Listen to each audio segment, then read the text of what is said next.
where to place people and how to build an organization is my primary skill set. I've got 9 years now of experience helping international businesses expand further or set up internationally for the first time. I currently lead Commenda's global operations team. On a personal note, at Commenda, I have hired employees in 5 countries, navigating how to set up the entity ourselves. I was in the early days of Commenda, our chief of staff, so I did all of the entity formation, the EOR picks, all of the above to figure out how to actually do this. So I am a great resource just on a personal level as well as a professional level. What are we going to cover today? I'm going to talk through kind of a cursory overview of hiring internationally, what to know, what to do, how to think about it. And then right at the end, we'll talk about how to pick the different ways you can hire internationally, whether that's an EOR, an entity, or hiring contractors. We're not going to cover outside staffing agencies or third-party platforms like that today, though if you have questions about how to evaluate a partner, feel free to drop me a chat. We've got plenty of partners around the world. We're vetted and we can refer if that's something you're interested in. All right, so before we jump in, love to ask the chat, and you can see that in the polls, how familiar are you with international hiring? Is this your first time hiring an international employee? Is this something that you've done before, but now you're really trying to get a framework about how you can do this on a scalable in a scalable way, or you've done this a lot and you're here to grill me with tough questions, make me look bad. Drop an answer in the poll, helps me tailor the content a little bit.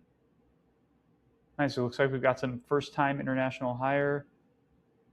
Okay, some a little bit of international, a little bit of first-timer, a little bit of doing it before. Drop in a chat where you've hired before, what countries you've hired before. Would love to know. I think most people dialing in today are coming from Australia, so would love to know where you're hiring staff. Again, helps me tailor this, give examples that are relevant as we go. Very cool. All right, let's jump in. I'm going to cover the basics. So for the people who have done this before, oh, Tiffany hired in India before. Very cool. So if you have done this before, some of this will be a little repetitive, but I'm going to cover the basics of how to think about hiring internationally. What are the things that you always have to think about? What are the things that change country to country? What are the things that are fairly consistent? And so hopefully we can get a sense of how you can build that framework. First things first, why hire internationally? If you've done it before, you know why. We have never lived in a world that is better to hire internationally than today. There are more infrastructure tools, there is more affordable talent, and there's more accessibility to that talent than ever before. If you've hired in India, the Philippines, Kenya, you know what that feeling is like when you find great team members in a faraway country. So I think I don't have to convince you if you're already here. What do all countries have in common? Everywhere in the world that you're going to hire internationally, whether that's India, Australia, Philippines, Kenya, United States, you can have these 7 things to think about when you get ready to hire. Contracts, probation periods, employer taxes, local registrations, benefits, time off, and termination. What do you do when the employee leaves?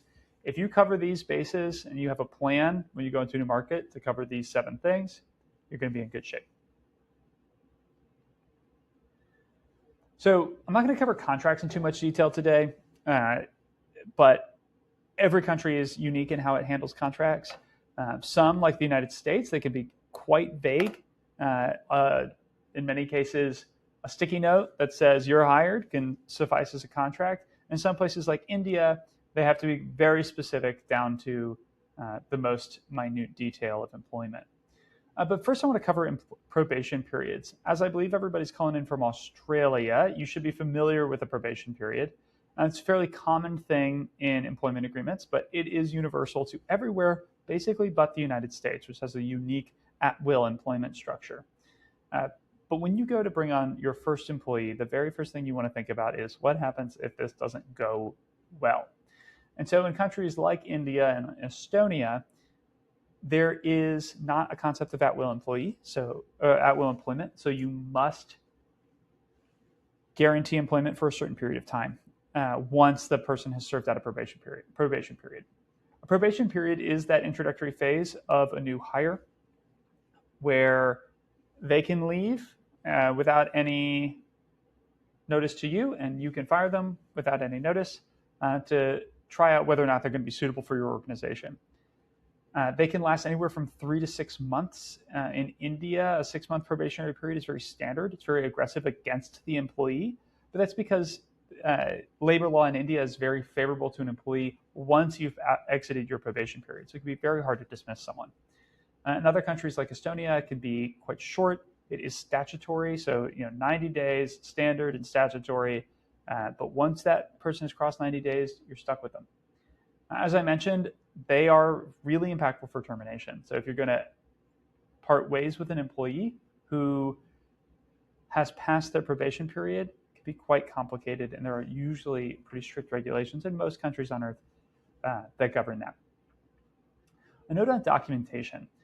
Even though a probation period is supposed to be a trial period for an employee, you do need to keep good documentation anywhere on earth where you're hiring, particularly in places like India and the Philippines where labor law can be quite strict. Having good documentation about performance or the reason that you're looking to move on is important.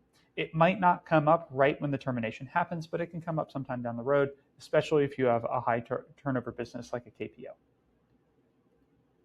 KPO.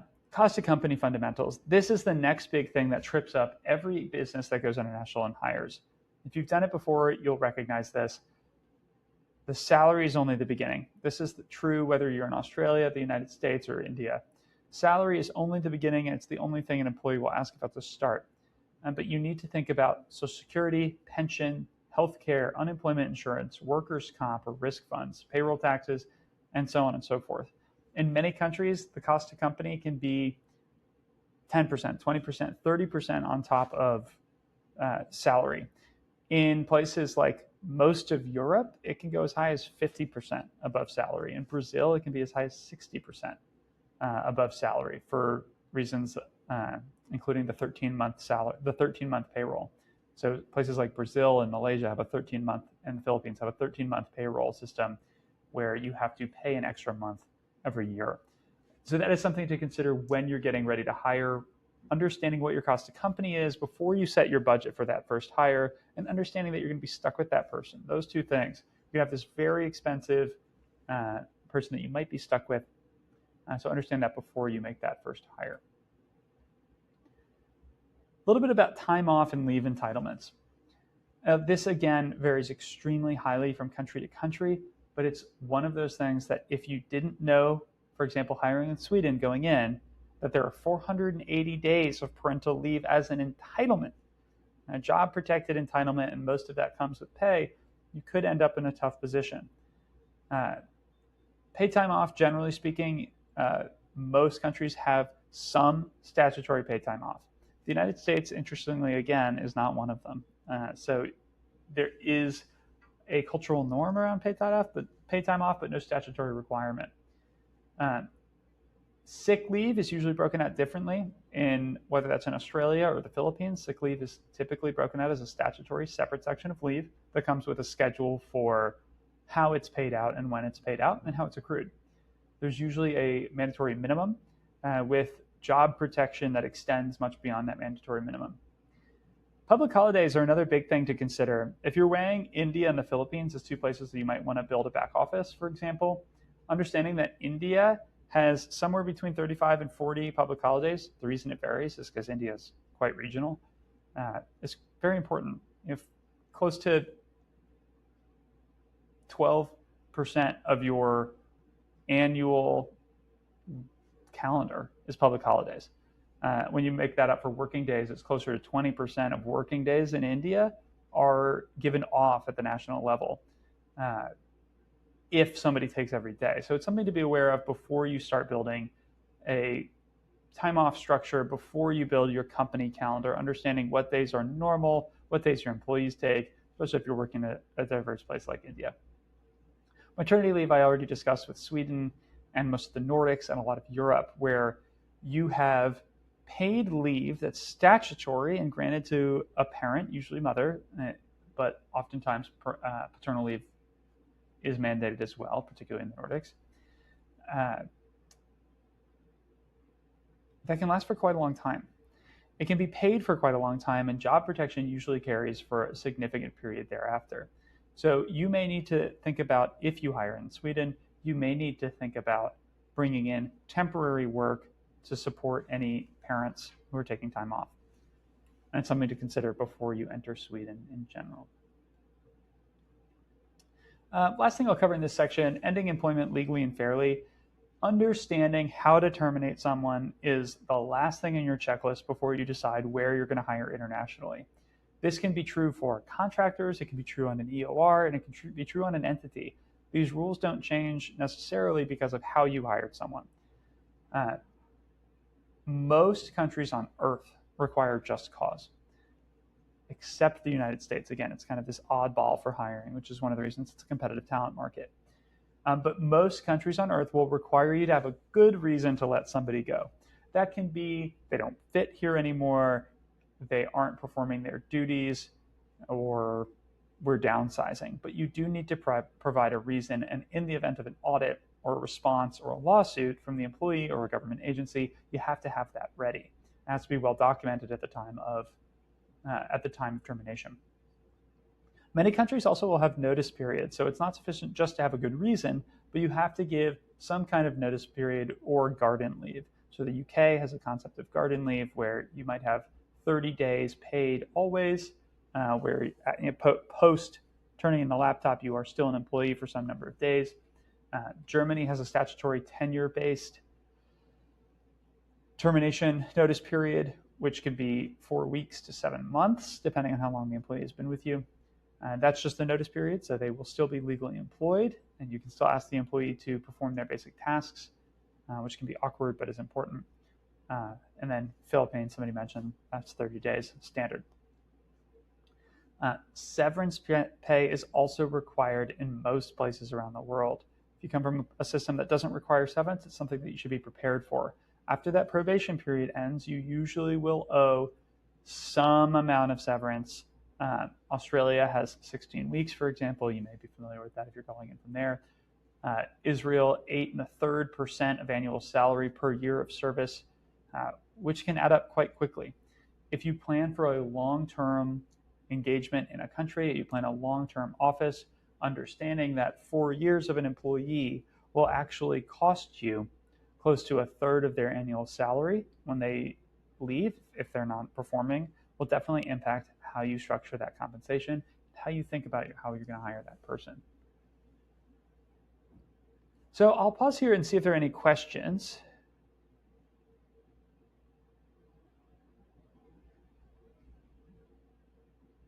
And feel free to drop any in the chat as we go.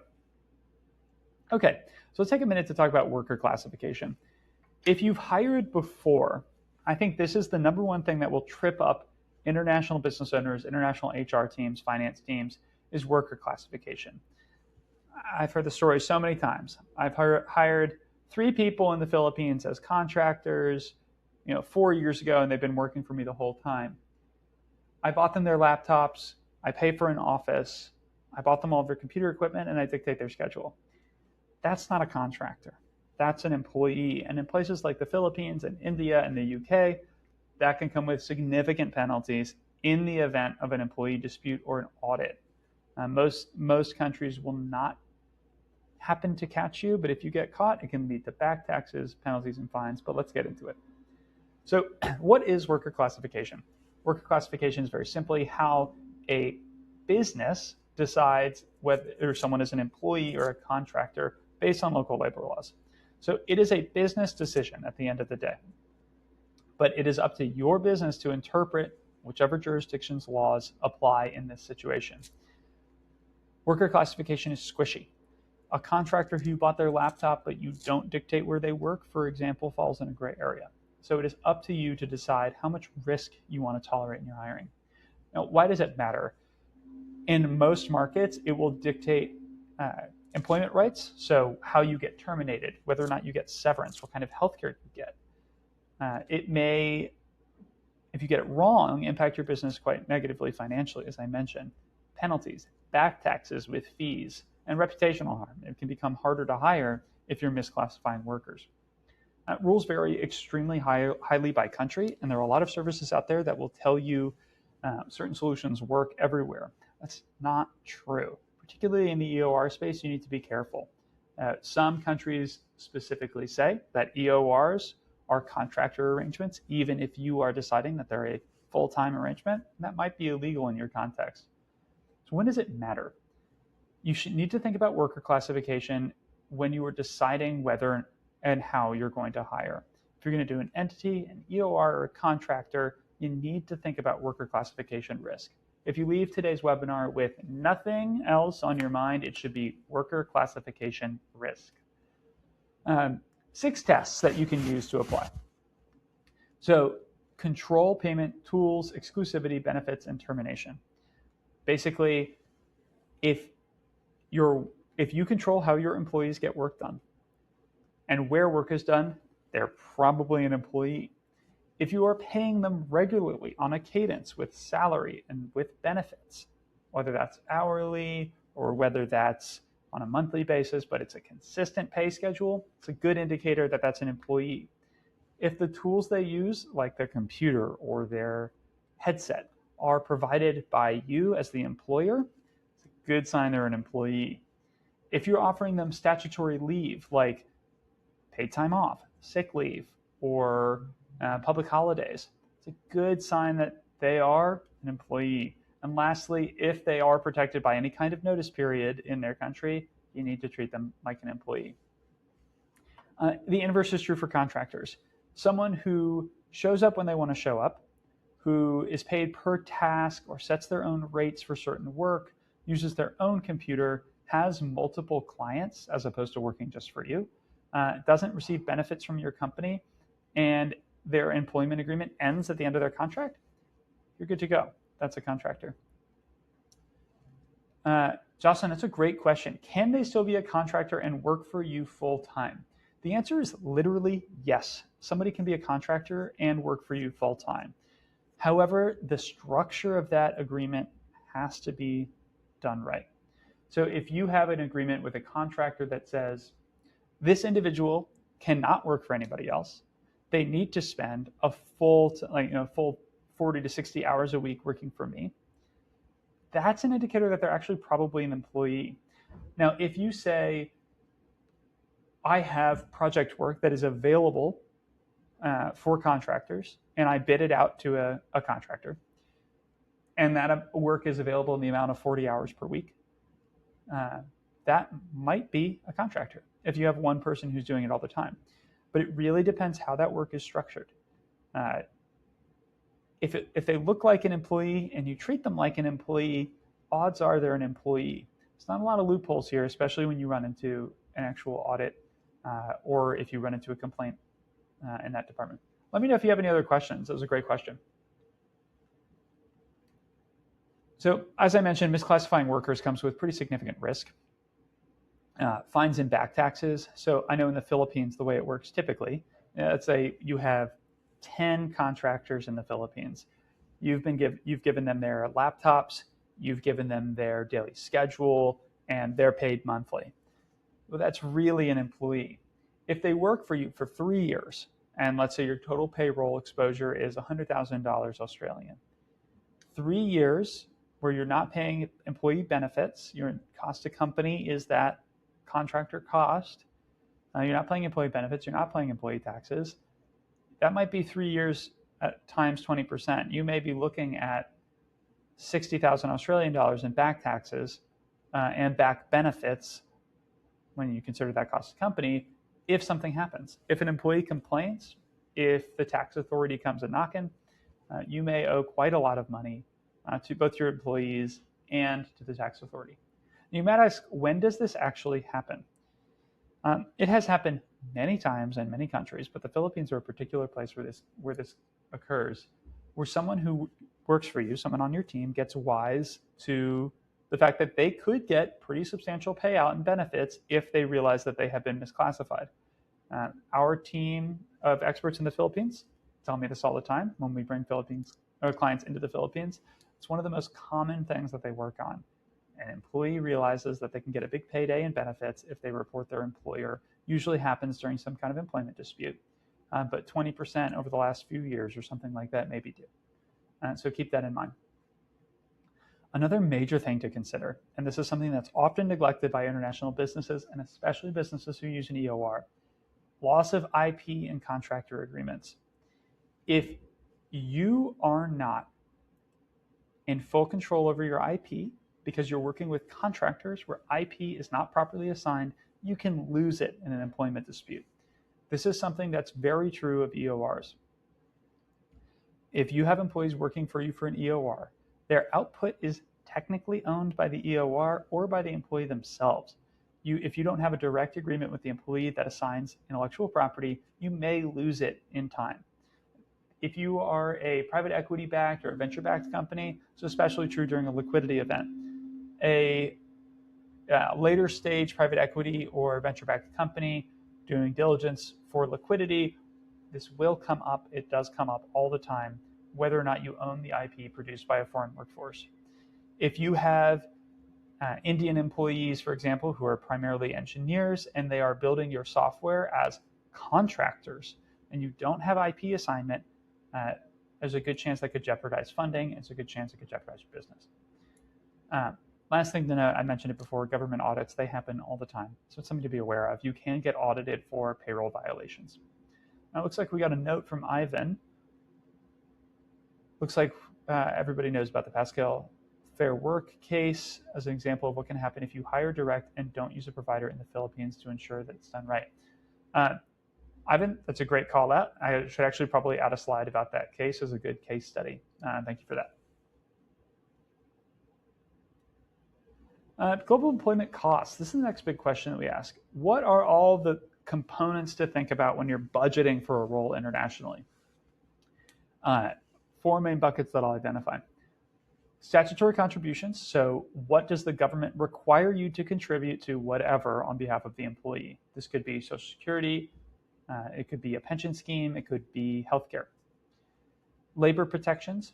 Many companies are mandated to have severance reserves, insurance, disability protections, things like that. So if you have an employee that gets injured on the job, or if you have layoffs in the future, you may have been required to put money aside to pay for those things to guarantee it. Particularly in places like India or like the United States, where there isn't necessarily a welfare system in place to catch this sort of thing, you may be required to put money aside for labor protection. Employee benefits, everybody knows about this one. You go to a new country and you don't know what the benefit expectation is. In the UK, for example, though there is national healthcare, private healthcare may be a cultural expectation in your industry, or retirement plans, employee stock plans, whatever it may be, it's something to consider. And then last but not least, taxes. Most countries have specific payroll taxes that get levied on top of whatever corporate income taxes that you're paying. This is something to consider, especially when you're teeing up your transfer pricing agreements. This needs to factor into your ultimate profit margin in your subsidiary, in your foreign entities, and in your parent company's taxes, is what are you paying in payroll taxes. If you need help with any of that, do let me know. Employer obligations. So as I mentioned, every country has some obligation above salary. We just talked through these buckets. But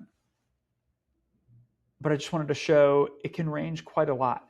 The United States cost to company can be an additional 9 to 12%, can go higher depending on how generous you are with your benefits. But you look at Brazil and it can go as high as 35%, sometimes higher. If your benefits stack, and we're just talking about statutory here, if your benefits stack aggressively, we've seen the United Kingdom go as high as 40% on top. When you consider something like an EOR as well, that has a substantial monthly fee, depending on the size of the wage of the employee, you could see that percentage grow tremendously. Something to consider. I'll touch on this somewhat quickly, but most countries around the world will also have some kind of local payroll registration.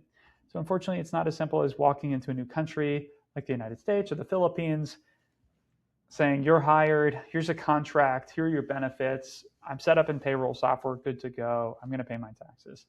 You typically have to declare yourself to the local payroll authority and get certain types of IDs. These would be withholding tax IDs, Social Security enrollments, pension scheme enrollments, to be able to contribute to employee pensions. Sometimes you have a national health insurance enrollment, like EHIF and PhilHealth, and any other kind of employer registrations, whether that's a labor bureau, some sort of specific governing body for your industry, like construction. Construction companies often have these obligations. Healthcare companies often have these obligations. So it is never as simple as just go in and shake hands with an employee and consider it done. If you are actually hiring versus hiring a contractor, you will need to register with some local government agencies. How and when to register? As a corporate service provider myself, this is the number one thing that we see that throws businesses off. You find the perfect candidate, you get ready to hire, and then you start to deal with the registrations. I recommend you start the process months in advance, and typically when you know you're going to hire in a country.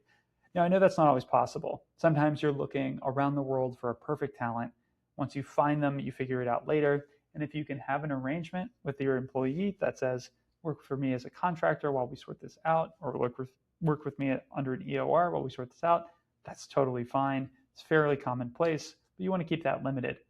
Otherwise, if you are making a proper hire in places like the United States, Germany, or Singapore, you have to be registered before that first paycheck hits. Otherwise, you are non-compliant, and it can come back to bite you in the form of penalties, fees, back benefits, back taxes, etc. Know your channel. Places like the Philippines, you will likely have to hire someone to go manage this for you on the ground, business by business and city by city. If you are in Manila, there are different districts within Manila that have different business registrations and different payroll registrations. You will need to send someone on the ground to go sort this for you. You should also have a document checklist to be prepared for what you're going to offer, how you're going to offer it, and so you can understand where you need to register. Any service provider will be able to help you with this.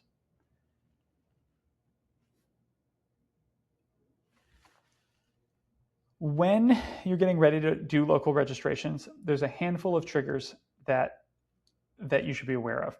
So not everything in the payroll space is the second you hire your first employee, you have to do it. Sometimes there's a threshold. Sometimes there's nature of employment. For example, in India, Provident Fund, you typically need 25 employees or more before you have a statutory requirement to register with and start contributing to Provident Fund, which is India's pension scheme. Some types of employment compliance, like sexual assault training in the United States, requires 5 or more employees in a given state. In some states, it's actually any company of any size. You also need to consider the nature of your employees. Contractors, for example, might not trigger the same types of registrations that full-time employees do. But, and this is really important, if you misclassify a worker as a contractor, a few years down the road, they get reclassified as having been an employee. I hire my contractor, I give them the laptop, I tell them what time to show up every day, I require them to be on these meetings, etc. I do not register for payroll because they're a contractor. I do not pay taxes for them. Your penalties for not registering and not filing those taxes won't just be, for not having classified them correctly. They will also be for not having been registered correctly. So it can add up pretty quickly. And it's just important to be aware of local nuance. So some places, like the US and Brazil, will have smaller jurisdictions, city level, county level, that require you to do some kind of registration. And others will have registrations for a really low threshold, like Singapore, where you may have to register short-term hires or even contractors. So it's just important to be aware that every country you're going into is not going to be the same as your home country, not going to be the same as the last country you went into. All right, so I'm going to spend the last few minutes of the presentation here talking through how to actually do it, how to think through hiring internationally. So, three main buckets for most businesses outside of using a staffing agency where you are renting hires that are legally employed by another company. The first is a local entity. It's best for a long-term presence, maximal compliance, and full control over your employees. It's a high commitment, it's a medium cost that we're going to get into that in a minute. And one of the great myths of hiring internationally is that an entity is expensive. It is not as expensive as you think. An employer of record is very fast. It is semi-compliant. I'll touch on this in a minute. Hiring with partial control. So it's a medium commitment level. There's usually some kind of deposit, and that can be as high as 3 months. And you are still going to be bound to the statutory hiring and firing periods. So it's not this magic wand you can wave over hiring and make your problem go away. You are still bringing on an employee in many respects. You will still have to go through with notice periods. You will still have to pay salaries the way that you would, although it doesn't force you to register with local payroll agencies because the EOR is going to take care of that for you.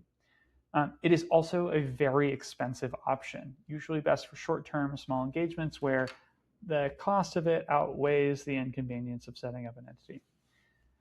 International contractor, best for short-term flexible arrangements. This is the closest to handshake deal, you're hired, that you're going to get in the international hiring world. It's a low commitment. Most places don't have worker protections for contractors, and it's a low cost. But the risk is high here. Again, if you're misclassifying contractors, you should probably look at an entity or at least an EOR. Hiring through a legal entity, some things to know. You are going to be the legal employer. That is very important and often asked. There's no way around it. Your business owns the legal relationship with the employee. You will have a full legal presence with payroll, benefits, and tax compliance. You have a full set of obligations. Local labor laws will always apply if you have your own entity. That said, you have full control over your workforce. You can dictate when you hire and fire. You can dictate benefits packages and comp fully, and there's no cost to you for simply having the employee. Typically, this is a high upfront cost in both time and effort. There's a lot of effort that goes into payroll registrations. There's some effort that goes into setting up the entity in the first place, but low ongoing maintenance costs. For a legal entity that houses a few employees, you shouldn't expect to spend more than a few $1,000s a year to pay your taxes, run payroll, etc. It can be quite affordable. Best to use a legal entity when you're planning a long-term market expansion. And when I say long-term, I'm talking about 1 year or longer. If you're doing under a year, in most contexts, it doesn't really make sense to set up a legal entity, and so you're often stuck with it. If you're looking at a place like India, I would say 3 years minimum, because there's an unwind period in India. If you need full control over staff and intellectual property, that's a point, other than worker misclassification, intellectual property is a point that I would not want anybody to walk away without remembering. If you have employees who are meaningfully touching intellectual property, that would be engineers, that would be senior leadership, you need to have them legally employed by an entity within your corporate structure, not as a contractor, not under an EOR. This happens all the time, that businesses will have intellectual property in jeopardy at the time of a liquidity event, whether that's a sale of a business, an acquisition, or an IPO. You also use a legal entity when you need to offer some kind of benefit. An EOR can be a great option, and a contractor can be a great option if you need something sort of generic, but if you have employees that have specific needs, an entity is a strong option. Some of the risks that you want to consider when you're setting up an entity, it is complex, and there is a lot of upfront costs if you're using the wrong provider. We'll talk about Comenda's offering in a bit. You will need to manage ongoing compliance. Again, if you're using the right solution, this isn't too onerous.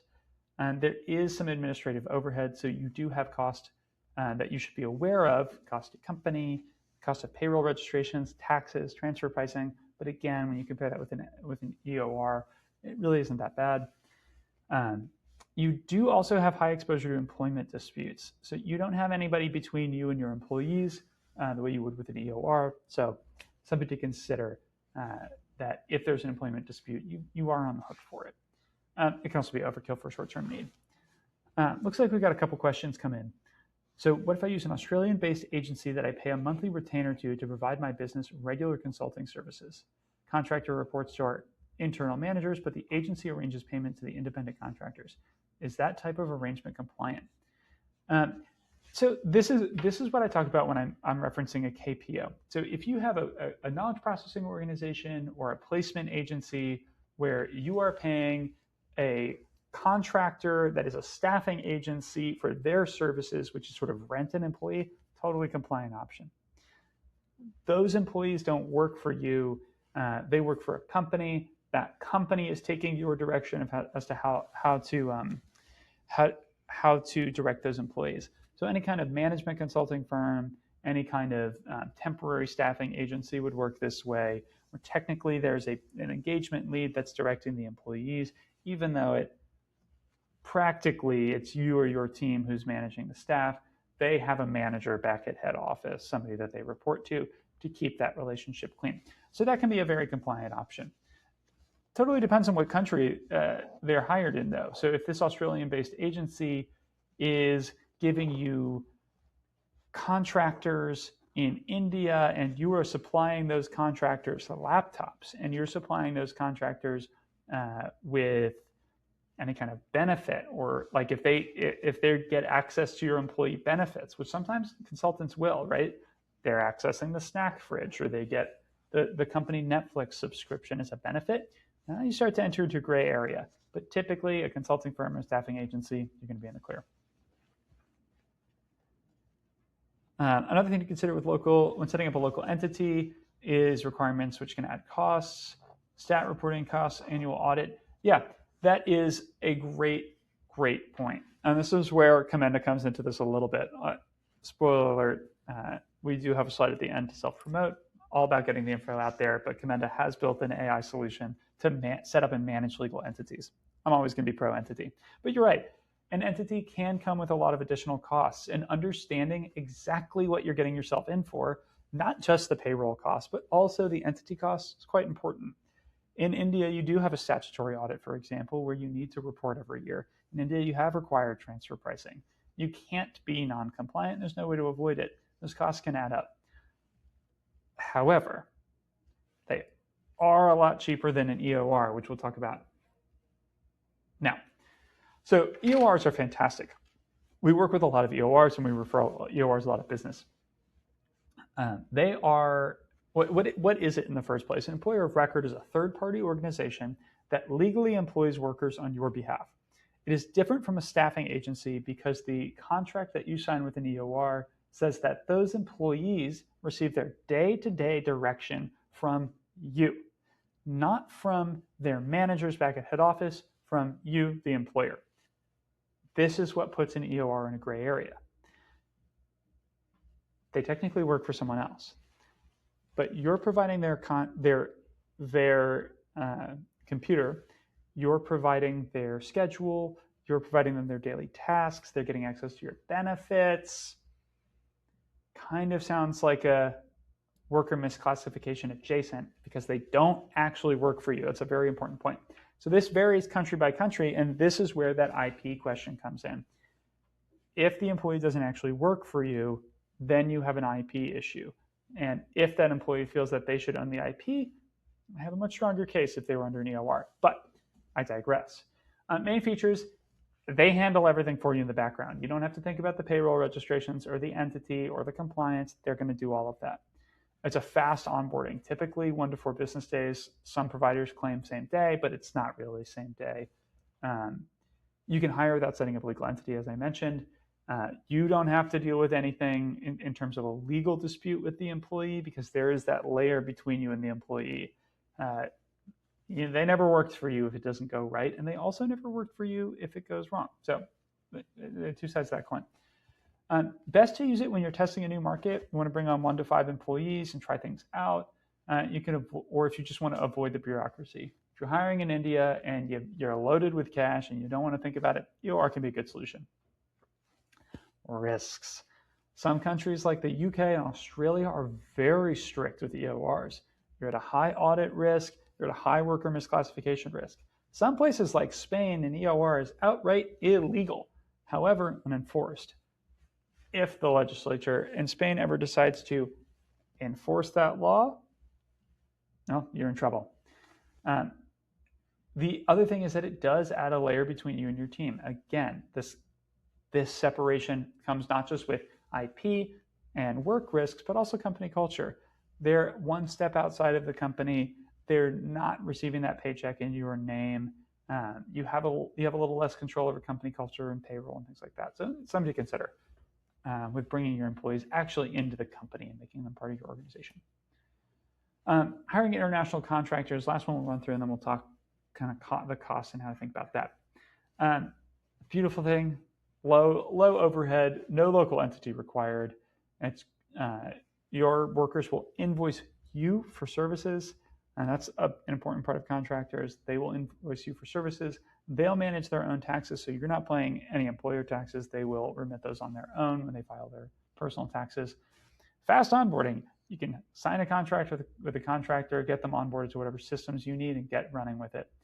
And it's great for for freelance work or project work, and there's no obligation to pay benefits or have job security. You use it when you need to move fast or test a market, like an EOR. The work is short-term, project-based, or if you need something specialized, skill, and temporary. So if you are hiring, say, a certain type of engineer, like a security engineer, because you need to set up a new cybersecurity protocol within your company, it's a great case for a contractor. Typically, they would bring their own laptop. Maybe you're dictating the hours that they work while they're doing this project, but there's an end date to the contract, and at the end of the day, they have dictated their rate in your agreement, as opposed to you having full control over their salary. Also great if you want to minimize admin burden. I mean, there's something to be said for a business decision around when to use a contractor and when to move to a full-time employee. Again, it depends on your risk tolerance. Many businesses will use a contractor far too long because they have a high risk tolerance. Many businesses will set up an entity right away because they have a low risk tolerance. Generally, if you're unsure about a long-term commitment, hire a contractor. It can work out great. Biggest risk is worker misclassification, and of course, this is a big one. Covered it in spades. Back pay, legal exposure, etc. You also are going to have limited control over work schedules. If you ever want to see what goes wrong with hiring contractors, go to the Reddit page r/contractors and read through all the stories of contractors who stiff their employers, don't show up for meetings, really take advantage of the fact that they have to set their own work schedule. So you do run into that kind of problem. You don't have full control of a contractor. You can't make them show up at the office every day. You can always end the engagement, but obviously not an ideal way to work. IP ownership, again, if you remember nothing, worker misclassification and IP ownership. Contractors, you can have an IP risk. You need to make sure your contract is written such that you own the output of whatever project. Keep that in mind. You cannot hire senior leadership as contractors. I mean, you can in some legal sense, but it's highly inadvisable, in part for the IP reason, but also in part because of something called permanent establishment that we're not going to talk about. But if you are hiring someone who's making decisions on behalf of the company, you have permanent establishment. Permanent establishment implies you have a full-time employee, which implies worker misclassification, so you just don't want to mess with it. Now, there are some times where you might want to hire an executive under their own LLC as a contractor, but that's a different context of what we're talking about here. And of course, it may affect team cohesion. Being a contractor, you're always going to be a little bit of an outsider. So again, you don't have that full control over company culture. Legal entity can be a very cost-effective option. I'm hoping our producer will drop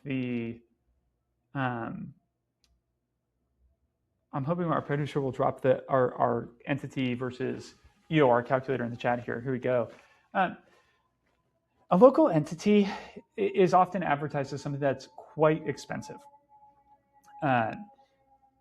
You think about the cost of setting it up, plus the annual taxes, plus the payroll, et cetera, et cetera. But the thing you should consider is that an EOR has baked that cost in for you as well. And when you do it on your own, especially with a provider like Commenda that's automated the lion's share of it, it can become quite inexpensive. Setting up an entity in the US, for example, can cost as little as $500 a year. The annual costs can be, if you're running payroll, you probably expect to spend $3,000 to $8,000 a year on accounting, tax compliance. So you might only be looking at $5,000, $6,000, $7,000 to get the whole thing done in USD. Where an employer of record, yeah, there might be no initial setup fee other than the employee's salary down payments, which I'll cover in a second. But you have to pay $600 a month, $500 a month per employee, which adds up very quickly. So if you get 5 employees in the United States, you're paying for the entity and the shared infrastructure, the payroll registration, whatever, but you're paying per employee with an EOR. So it can become extremely expensive extremely quickly. Not to mention the fact that anytime you onboard an employee to an EOR, you have to pay a deposit. This is industry standard. You have to pay a deposit of usually 2 months' salary. So if you hire an employee who's making $120,000 a year, you are putting down $20,000 on day -1 before they start to cover first and last month's salary. And then you start paying from there. So if you hire 5 employees, you're out $100,000 cash up front before you even touched an employee, which can be quite expensive. So it's something to remember when you go to hire an EOR or when you hire internationally in general. Whereas with the entity, first month salary is due at the first month. It's a beautiful thing. A little bit about Commenda. So feel free to drop any questions in the chat. This is the end of the webinar portion here. Thank you all for joining. Thank you for the questions. A little bit about Commenda. We are an all-in-one platform for global compliance. We will help you set up an entity, get compliant with tax, accounting, transfer pricing, indirect taxes, so sales tax and VAT, as well as a handful of, not a handful, quite a few ad hoc services. If you need a board resolution drafted, we can handle that. If you need to add or remove a director, we can handle that. Any kind of corporate services. And it's all handled through an AI-first platform that makes this experience different from anything you've seen before. No more emails with lawyers, no more back and forth with multiple accountants around the world. We put it all in one place and automate most of it so that you don't have to think about it. If you're interested in learning more about what we do and how we make legal entities one of the easiest solutions for hiring internationally, feel free to book a time with our team. You can visit our website at commenda.io, COMMENDA.io, and click book a demo, or you can click that link right there. We will be sharing out this presentation as well as the deck for all of you to reference. And if you or somebody on your team wants to get on a session and talk through any specific questions you have, our sales team is available. And if you request me specifically, I'm happy to jump on the call. I'll be here if you all have any other questions. Otherwise, thank you so much for attending.